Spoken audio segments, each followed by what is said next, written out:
చామంతి friend love marriage చేసుకుని తన అత్తగారి ఇంటికి వెళ్తే అత్తగారు తనను ఇంట్లో నుంచి వెళ్ళగొడతారు.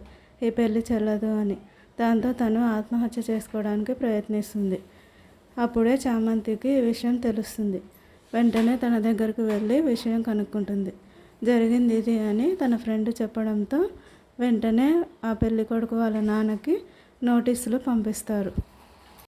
ఆ పెళ్ళికొడుకేమో 2 రోజుల్లో పెళ్లి పెట్టుకుని ఉంటారు. ఇదే విషయం నిషా రమాదేవి దగ్గరికి వచ్చి జరిగిన విషయం చెప్తుంది.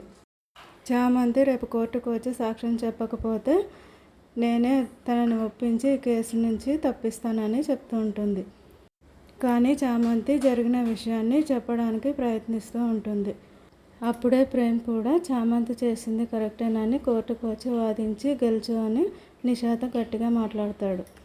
కానీ రమాదేవి మధ్యలో కల్పించుకొని వాళ్ళందరిపై అరుస్తూ ఇది ఎక్కడికి వెళ్ళడానికి వీల్లేదు అంటూ చామంతి చెప్తున్నా వినకుండా తన చెంప పగలగొడుతుంది.